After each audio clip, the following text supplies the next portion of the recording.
Hello student. तो last video lecture के हमने देखा था कि निगेशन ऑफ कंपाउंड स्टेटमेंट कैसे करते हैं। तो निगेशन ऑफ कंपाउंड स्टेटमेंट के अंदर हमने कुछ सब टॉपिक देखे थे, जैसे कि negation of conjunction, negation of disjunction, negation of implication और निगेशन ऑफ डबल इम्प्लीकेशन और निगेशन ऑफ निगेशन। तो हमने ये भी पढ़ा था कि निगेशन ऑफ कंजंक्शन के अंदर मत क्या होता है। तो यहाँ पी एंड क्यू है, उसका अगर निगेशन दिया है तो क्या होता है, निगेशन पी होता है, एंड जो है और में कन्वर्ट हो जाएगा और निगेशन ऑफ क्या बनेगा, क्यू बनेगा। सिमिलरली निगेशन ऑफ डिसजंक्शन के अंदर निगेशन ऑफ पी और क्यू रहा तो निगेशन पी और एंड में कन्वर्ट हो जाएगा और निगेशन क्यू आ जाएगा। निगेशन ऑफ इम्प्लीकेशन के अंदर निगेशन ऑफ पी इम्प्लीकेशन अगर क्यू रहा तो पहली टर्म जैसे कि वैसे अब इम्प्लीकेशन कन्वर्ट हो जाएगा एंड के अंदर और सेकेंड टर्म को क्या लगेगा, निगेशन लगेगा। और उसके बाद निगेशन ऑफ डबल इम्प्लीकेशन के अंदर क्या रहेगा, अगर P of negation of P double implication अगर क्यू है तो क्या रहेगा, पहली टर्म जैसे कि वैसे ये साइन कन्वर्ट हो जाएंगी एंड में और सेकेंड टर्म को निगेशन, बाद में आएगा यहाँ और अगेन ये जो स्टेटमेंट है बिल्कुल इसका उल्टा, मतलब पहले यहाँ क्यू देन एंड और सेकेंड टर्म को फर्स्ट टर्म को निगेशन। तो इस तरह से क्या होता है, implication of negation of double implication होता है। और उसके बाद हमने देखा था कि निगेशन ऑफ निगेशन, इसके अंदर अगर निगेशन ऑफ पी का अगर निगेशन है तो ये निगेशन निगेशन कैसे हो जाएगा, खाली क्या आएगा, सिंपल स्टेटमेंट देगा दैट इज पी। उसके बाद हमने कुछ इसके ऊपर के एग्जाम्पल भी देखे थे, जैसे कि right the negation of following statement. जो कंपाउंड स्टेटमेंट देखे रहता था उसका हमें क्या निकालना रहता था, निगेशन निकालना रहता था। तो हमने क्या किया, जैसे पहला ही स्टेटमेंट है, ये दूसरा स्टेटमेंट है, ये दो सिंपल स्टेटमेंट है और ये जो दो सिंपल स्टेटमेंट और से ज्वाइन हुए हैं तो एक कंपाउंड स्टेटमेंट फॉर्म हुआ है। तो हमने जो सिंपल स्टेटमेंट है उसको हमने क्या दे दिए, लेट पी और क्यू दे दिया। और जो भी स्टेटमेंट था उसको हमने क्या लिखा, सिंबॉलिक फॉर्म में लिखा। और उसका निगेशन मतलब ये इसको ब्रैकेट में लेके क्या लिया, उसका निगेशन लिया। अब निगेशन ऑफ पी और क्यू में क्या होता, निगेशन ऑफ पी और क्यू के अंदर होता है negation P and negation Q होता है। तो ये सिंबॉलिक फॉर्म बना और हमें सिंबॉलिक फॉर्म का क्या लिखना है, अगेन स्टेटमेंट लिखना है। तो निगेशन पी मतलब पी अगर 3+3 इज लेस देन 5 है तो निगेशन पी मतलब क्या बनेगा, फिर 3+3 ग्रेटर देन इक्वल टू 5 और एंड यहाँ लिखा। उसके बाद निगेशन पी अगर निगेशन क्यू, अगर निगेशन क्यू लिखना है हमें और क्यू मतलब 5+5 इज इक्वल टू 9 है तो निगेशन क्यू मतलब क्या हो जाएगा, 5+5 इज नॉट इक्वल टू 9। बस इसमें एक चीज़ ध्यान रखना है, अगर इक्वल टू है उसका निगेशन करते समय नॉट इक्वल टू आएगा और अगर लेस देन है उसका निगेशन करते समय लेस देन का क्या आएगा, ग्रेटर देन इक्वल टू आएगा और ग्रेटर देन का क्या आएगा, लेस देन इक्वल टू आएगा। तो आज हम सेम टॉपिक पे क्वेश्चन सॉल्व करेंगे। जो हमारा टॉपिक था निगेशन ऑफ कंपाउंड स्टेटमेंट। तो अगेन एक कंपाउंड स्टेटमेंट दिया है, मतलब अगेन ये कंपाउंड स्टेटमेंट के अंदर दो सिंपल स्टेटमेंट है, उसको नाइदर नॉर से ज्वाइन किया है। तो हमारा क्वेश्चन है द नंबर इज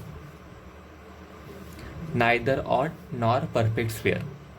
तो अगेन ये जो कंपाउंड स्टेटमेंट है इसका हमें क्या निकालना है, निगेशन निकालना है। ठीक है, तो यहाँ देखा जाए तो यहाँ दो सिंपल स्टेटमेंट है, एक स्टेटमेंट है द नंबर इज ऑड और एक दूसरा स्टेटमेंट है the number is perfect square. लेकिन यहाँ क्या लगा है, नाइदर नॉर लगा है, मतलब दोनों भी नहीं है। वो जो नंबर है नॉट ऑड नंबर है और नॉट क्या है, परफेक्ट स्क्वायर है।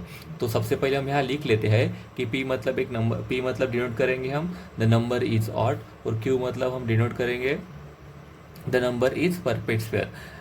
लेकिन ये स्टेटमेंट के अंदर क्या बोला कि दोनों भी नहीं है, तो गिवन स्टेटमेंट सिंबॉलिक फॉर्म में क्या आएगा, दोनों भी नहीं है मतलब ऑड नंबर भी नहीं है मतलब निगेशन पी आएगा और परफेक्ट स्क्वायर भी नहीं है मतलब क्या आएगा, निगेशन क्यू आएगा। अब हमें क्या करना है, ये जो हमारा स्टेटमेंट है ये स्टेटमेंट का मुझे क्या करना है, निगेशन करना है।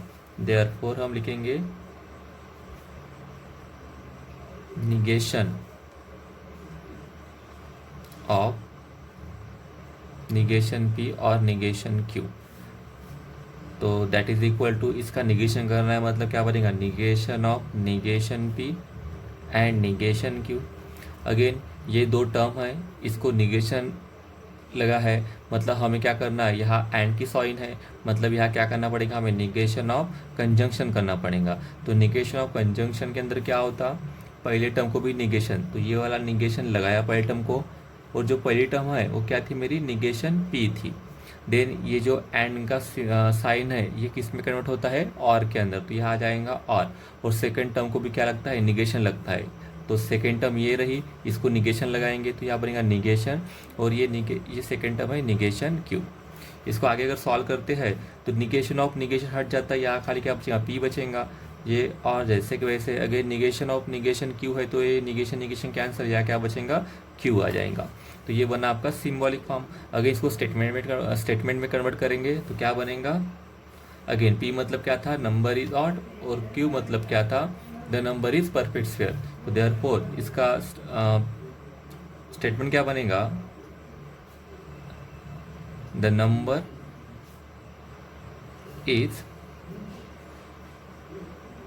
ऑड और परफेक्ट स्क्वायर।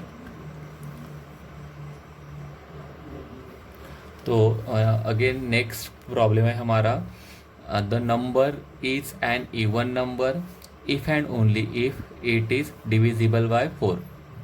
तो अगेन यहाँ दो simple statement if and only if से क्या हुए हैं, जॉइंड हुए हैं। तो हमें अगेन लेट ले लेते हैं, लेट पी मतलब क्या रहेगा, सबसे पहला स्टेटमेंट क्या था, the number is an even number, तो पी मतलब हम लेंगे the number is an even number, और क्यू मतलब क्या रहेगा, डिविजिबल बाय 4, तो क्या लिखेंगे, the number is divisible by 2, sorry 2 था यहाँ, ठीक है। तो ये दो सिंपल स्टेटमेंट थे, तो ये दो सिंपल स्टेटमेंट जॉइंट हुए क्या बना है, आपका कंपाउंड स्टेटमेंट बना है, ठीक है। अब हम इसको लेना है सिंबॉलिक फॉर्म में, तो देयरफॉर यहाँ क्या लिखेंगे, the statement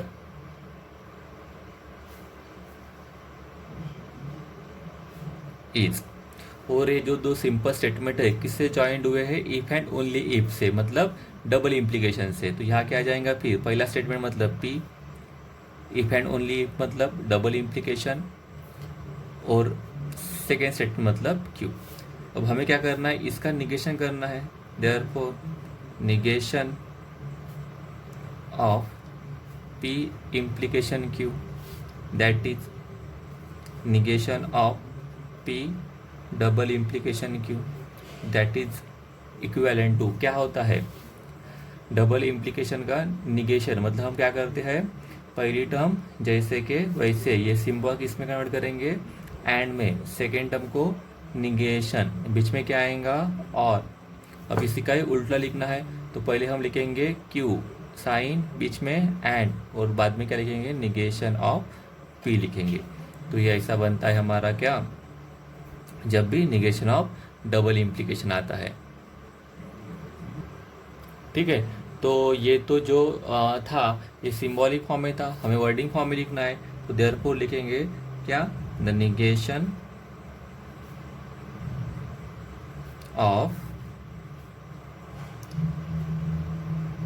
given statement is, अब निगेशन ऑफ गिवन स्टेटमेंट क्या रहेगा, यहाँ लिया है पी मतलब क्या है, the number is an even number, तो लिखेंगे a number is an even, ठीक है, number is an even. Then आता है एंड मतलब आप एंड भी लिख सकते हो, या फिर कैसे बट भी लिख सकते हो, बट ये क्या है, नॉट क्यू मतलब क्या है, डिविजिबल बाय 2, तो यहाँ क्या आएगा, but not divisible by 2। Then क्या है, और क्या, क्यू मतलब क्या आएगा यहाँ, number is divisible by 2। Then यहाँ क्या है, एंड, या फिर आप लिख सकते हो बट भी, और देन क्या आएगा, निगेशन पी, यहाँ मतलब नॉट, पी मतलब इवन नंबर था, तो यह नॉट इवन। तो इस तरीके से हम क्या करते हैं, निगेशन ऑफ कंपाउंड स्टेटमेंट करते हैं। तो ये थोड़ा सा टॉपिक कंफ्यूजिंग है। अगर आपको ये टॉपिक अगर समझ में नहीं आ रहा है तो आप वीडियो को 1-2 बार फिर से रिपीट करके देखिए, तो आपको अच्छे समझ में आ जाएगा।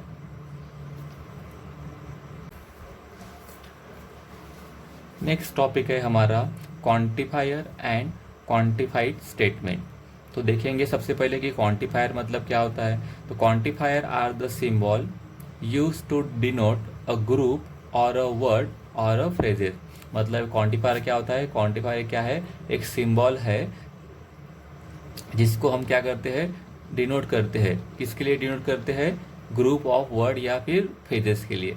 ठीक है, तो there are 2 type of quantifier. तो नॉर्मली 2 टाइप के क्वांटिफायर होते हैं। एक होता है यूनिवर्सल क्वांटिफायर और एक होता है एग्जिस्टेंशियल क्वांटिफायर।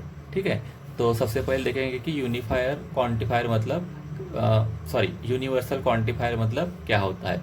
द सिंबल, ये सिंबल मतलब ये उल्टा ए दिख रहा है आपको, तो the symbol stand for all value.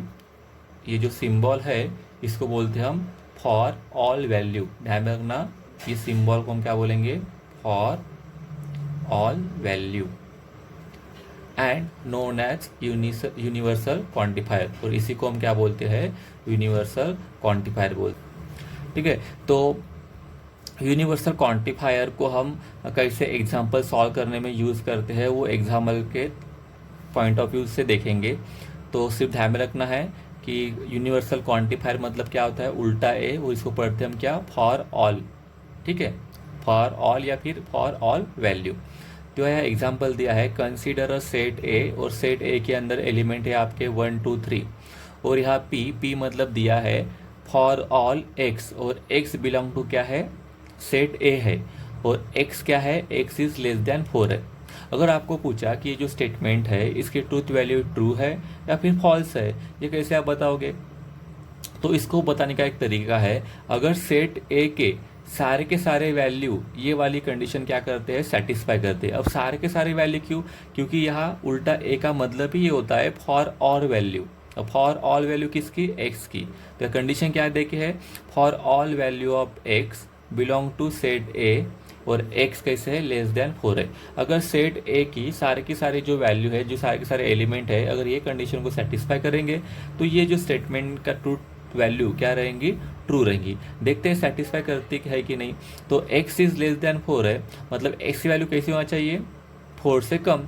तो ये 1 2 3 कैसे एलिमेंट है, 4 से कम है, मतलब सेट ए के सारे एलिमेंट इस कंडीशन को क्या कर रहे हैं, सेटिस्फाइड कर रहे हैं। इसलिए ये जो पूरा स्टेटमेंट है ये कैसा है, ये स्टेटमेंट की ट्रूथ वैल्यू क्या है, ट्रू है। तो यहाँ लिखेंगे this statement is true if and only if every element of set A satisfy the condition x is less than 4, otherwise it is false. मतलब सारे के सारे एलिमेंट अगर ये कंडीशन सेटिस्फाई नहीं करेंगे तो ये स्टेटमेंट कैसे रहेगा, फॉल्स रहेगा। ये सिर्फ किसके लिए है, उल्टा ए के लिए, मतलब यूनिवर्सल क्वांटिफायर के लिए है। ठीक है, तो नेक्स्ट हम पढ़ने वाले हैं सेम यूनिवर्सल क्वांटिफायर के बाद हमारा सेकंड टाइप कौन सा था, एक्सटेंशियल क्वांटिफायर। तो सबसे पहले देखते हैं कि एग्जिस्टेंशियल क्वांटिफायर मतलब क्या होता है। तो एग्जिस्टेंशियल क्वांटिफायर मतलब क्या होता है, द सिंबल, देखो ई, ये कैसा, ये है उल्टा ही है, स्टेट फॉर, इसको हम क्या बोलेंगे, देयर एग्जिस्ट। ये जो सिंबल है इसका मीनिंग होता है देयर एग्जिस्ट। ठीक है, the symbol state there exist and it is known at existential quantifier. तो ये सिंबल को हम क्या बोलेंगे, एग्जिस्टेंशियल क्या बोलेंगे, क्वांटिफायर बोलेंगे। तो अभी इसका इस्तेमाल किस तरीके से करते हैं, है कि नहीं, ये देखेंगे एग्जाम्पल की तरह। ठीक है, तो यह एग्जाम्पल दिया है, कंसिडर एक सेट ए दिया है, ए सेट क्या बोल रहा है, ए सेट में ये एलिमेंट बिलोंग करते हैं कौन से, 4 14 66 और 70। और यहाँ क्या बोला है, एक स्टेटमेंट दिया है पी इज इक्वल टू क्या है, there exist x belong to A such that x is an odd number. तो देखेंगे इसका मीनिंग क्या होता है, देयर एग्जिस्ट मतलब कम से कम सेट ए का एक तो भी, मतलब कम से कम एक तो भी एलिमेंट क्या करना चाहिए, ये वाली कंडीशन सेटिस्फाई करना चाहिए।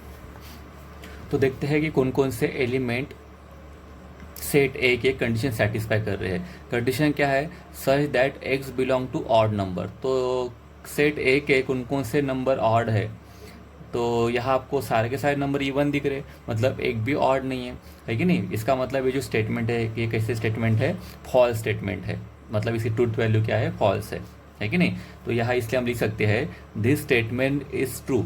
ये स्टेटमेंट कब ट्रू रहता था, if at least one element of set A satisfy the condition, है कि नहीं। मतलब ये वाले सेट के जितने भी नंबर है, अगर वो सारे नंबर में से एक भी नंबर अगर ये कंडीशन सेटिस्फाई करता था, तो ये वाला स्टेटमेंट क्या रहता था, ट्रू रहता था, है कि नहीं। अगर एक भी नंबर ये कंडीशन सेटिस्फाई नहीं करेगा, तो जो स्टेटमेंट अदरवाइज इट इज क्या रहेगा, फॉल्स रहेगा। ठीक है, तो ये होता है मेरा universal quantifier and existential quantifier. तो इसमें दो चीज़ें ध्यान रखना है, वो दो चीज़ें मतलब यूनिवर्सल क्वांटिफायर मतलब उल्टा ए, मतलब इस तरीके से सिंबल होता है, इसको पढ़ेंगे कैसे, फॉर ऑल। और सेकंड होता है ये सिंबल, इसको हम पढ़ेंगे कैसे, देयर एग्जिस्ट। इसका मतलब होता है सारे के सारे एलिमेंट कंडीशन सेटिस्फाई करना चाहिए, और इसका मतलब होता है कम से कम एक तो भी एलिमेंट कंडीशन सेटिस्फाई करना चाहिए। ठीक है, तो अब देखते हैं इसी टॉपिक के बेस कुछ क्वेश्चन।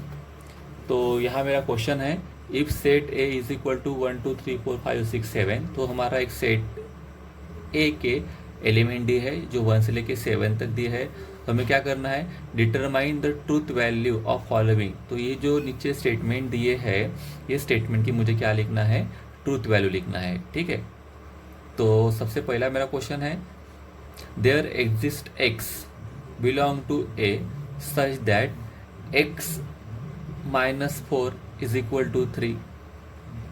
तो हमें देखना है इस स्टेटमेंट की ट्रूथ वैल्यू निकालना है। अब ये स्टेटमेंट ट्रू कब रहेगा, जब ये सेट ए के जो नंबर है उसमें से कम एक नंबर ये कंडीशन सेटिस्फाई करना चाहिए। अब कम से कम एक ही नंबर क्यों, क्योंकि यहाँ कौन सा सिंबल आया है, देयर एग्जिस्ट का। अगर यहाँ ए का सिंबल हो, उल्टा ए का सिंबल होता था, तो सारे के नंबर ये कंडीशन को सेटिस्फाई करना जरूरी था। लेकिन ऐसा नहीं है, यहाँ क्या है, उल्टा ई है, मतलब कम से कम एक नंबर अगर ये कंडीशन को क्या करेगा, सेटिस्फाई करेगा, तो जो कि वह स्टेटमेंट है वो क्या रहेगा, ट्रू रहेगा। तो देखते हैं कौन कौन से एलिमेंट ये कंडीशन सेटिस्फाई कर रहे हैं। क्या 1 करेंगे, क्या नहीं, 1 -4 मतलब -3 बनेगा, ये भी नहीं करेगा। 2 करेंगे क्या, अगर 2 पुट करता तो क्या आएगा आंसर, -2 आएगा, मतलब ये भी कंडीशन सेटिस्फाई नहीं करेगा। 3 पुट करूंगा तो 0 आएगा, 4 पुट करूंगा तो कितना आएगा, सॉरी 3 पुट करूंगा तो -1 आएगा, 4 पुट करूंगा 0 आएगा। तो मेरे ख्याल से नंबर 7 जो रहेगा वो क्या करेगा, कंडीशन सेटिस्फाई करेगा। देखते हैं कि कर रहेगा नहीं करेगा। यहाँ अगर 7 पुट करता हूँ तो 7 -4 मतलब कितना बनेगा, 3 बनेगा। तो हम लिखेंगे यहाँ for x is equal to 7, तो क्या हो जाएगा, x -4 that is equal to 7 -4 that कितना बनेगा, 3 बनेगा। मतलब ये जो नंबर है 7, ये क्या कर रहा है, कंडीशन क्या कर रहा है, सेटिस्फाई कर रहा है। तो यहाँ लिखेंगे therefore x is equal to 7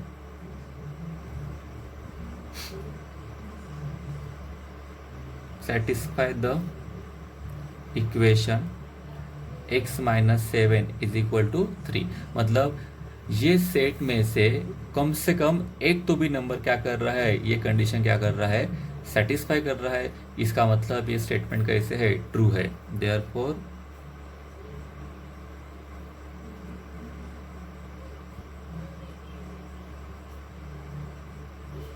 the truth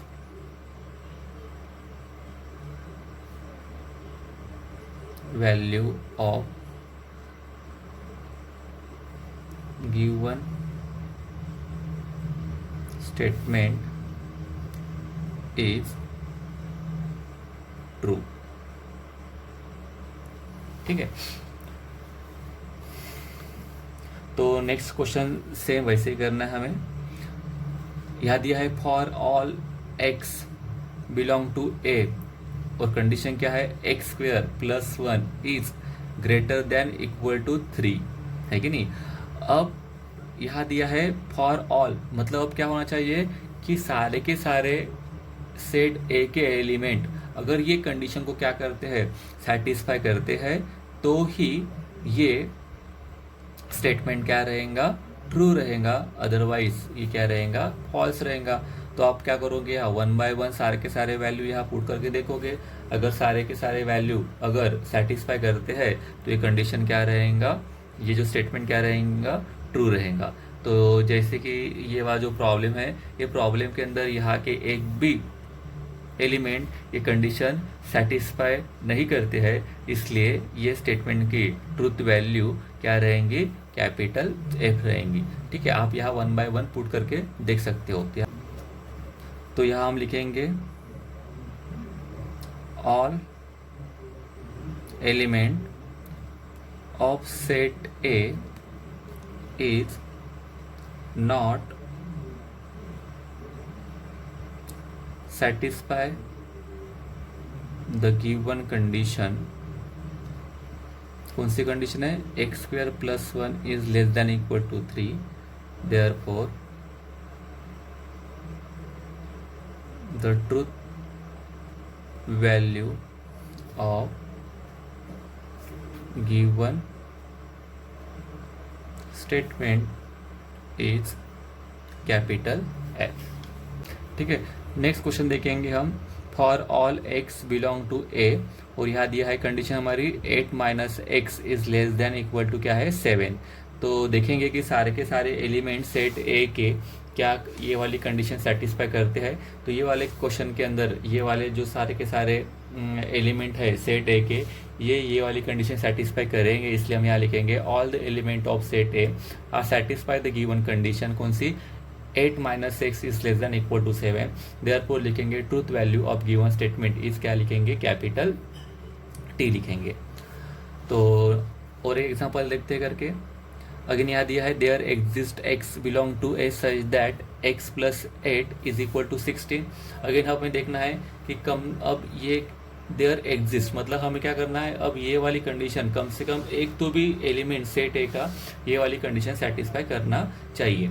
तो यहाँ जैसे आप देख रहे हैं सबसे बड़ा नंबर तो 7 दिख रहा है आपको। अगर यहाँ मैं सबसे बड़ा नंबर 7 भी पुट कर दूँ तो कितना बनेगा, 15 बनेगा, 16 बनेगा इस नहीं, मतलब इधर के तो एलिमेंट सेटिस्फाई करेंगे नहीं। तो इसमें क्या हो रहा कि एक भी एलिमेंट ये कंडीशन सेटिस्फाई नहीं कर रहा, इसका मतलब ये कैसे स्टेटमेंट है, फॉल्स स्टेटमेंट। तो यहाँ हम लिखेंगे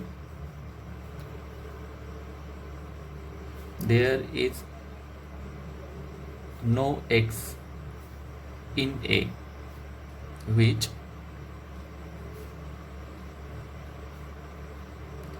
satisfied the given condition x + 8 is equal to 6, therefore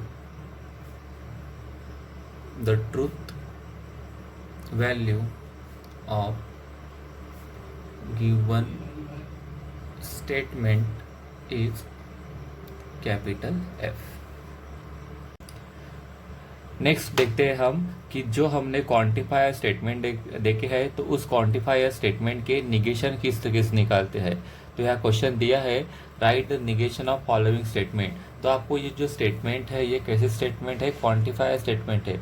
ये क्वांटिफायर स्टेटमेंट है कि नहीं है आप कैसे पहचानोगे, जैसे यहाँ वर्ड दिया है ऑल या फिर सम, है कि नहीं। तो ऑल वर्ड किससे लिंक करता है, फॉर ऑल से, ठीक है। यहाँ फिर सम वर्ड किससे लिंक करेगा, देयर एग्जिस्ट से, ठीक है। अगर ऐसे वर्ड दिखते हैं या सिंपल स्टेटमेंट के अंदर इस तरीके से सिंबल दिखते हैं, है कि नहीं, तो ये जो स्टेटमेंट रहेंगे ये आपके कौन से स्टेटमेंट रहेंगे, क्वांटिफायर स्टेटमेंट रहेंगे। तो उस क्वांटिफायर स्टेटमेंट का निगेशन कैसे निकालते हैं, ठीक है। तो देखेंगे हम कि क्वांटिफायर स्टेटमेंट का निगेशन कैसे निकालते हैं। तो सिंपल क्या करेंगे, अगर कुछ इस तरीके सिंबल है कि नहीं, तो जब इसका निगेशन करेंगे तो ये सिंबल फॉर ऑल से चेंज हो जाएगा देयर एग्जिस्ट पे, ठीक है। और जो भी क्वेश्चन के अंदर एक फंक्शन रहेगा, फंक्शन या फिर कोई भी एक स्टेटमेंट रहेगा, तो स्टेटमेंट को क्या लगेगा, नॉट लगेगा, ठीक है, ये ध्यान में रखना। और अगर क्वेश्चन में कुछ इस तरीके का सिंबल है और आपको इस वाले स्टेटमेंट का क्या करना है, निगेशन करना है। तो ये वाला स्टेटमेंट चेंज होएगा फॉर ऑल में, और जो भी स्टेटमेंट रहेगा उस स्टेटमेंट को क्या लगेंगे अपन, नॉट लगाएंगे। ठीक है, तो इस तरीके से हम क्या करते हैं, क्वांटिफायर स्टेटमेंट का क्या करते हैं, निगेशन करते हैं। ठीक है, तो यहाँ दिया है write the negation of following statement. तो यहाँ दिया है all natural number are rational. तो ऑल को हम चेंज करेंगे, ऑल मतलब क्या है, यहाँ फॉर ऑल है। ठीक है, तो ये जो उल्टा ए है इसको हम चेंज करें किस में, ये वाले सिंबल के अंदर। ठीक है, ये बात जो है इसको चेंज करेंगे ये वाले सिंबल के अंदर, मतलब देयर एग्जिस्ट में। अब देयर एग्जिस्ट के लिए हम क्या करेंगे, ऑल रहा तो सम लिखेंगे, सम रहा तो ऑल लिखेंगे। तो यहाँ ऑल है तो यहाँ क्या लिखेंगे, हम सम लिखेंगे। ठीक है, सम नेचुरल नंबर आर, और जो भी स्टेटमेंट रहता है उसको क्या लगा, नॉट लगा रहता है। तो यहाँ क्या रैशनल बोला है, तो यहाँ क्या बोलेंगे, नॉट रैशनल्स। ठीक है, इसका मतलब सिंपली जब भी हम क्वांटिफायर स्टेटमेंट का निगेशन करेंगे तो ऑल की जगह क्या लिखेंगे, सम लिखेंगे।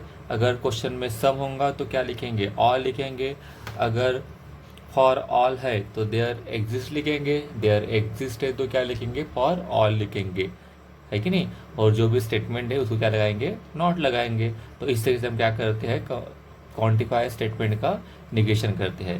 ठीक है, और देखेंगे एग्जांपल यहाँ दिया है, some student of class 10 are 16 year old. तो यहाँ क्या लिखेंगे अब हम, ऑल, सम है तो all student of class 10 are, यहाँ 16 ईयर ओल्ड है तो यहाँ लिखेंगे हम नॉट 16 ईयर ओल्ड। ठीक है, नेक्स्ट है सिंबल है। अब ऐसा सिंबल हो तो इसका निगेशन करना तो हमें क्या करना पड़ेगा, यहाँ उल्टा है लिखना पड़ेगा। यहाँ n belong to natural number such that, अब यहाँ देखो क्या है, लेस देन ग्रेटर देन है।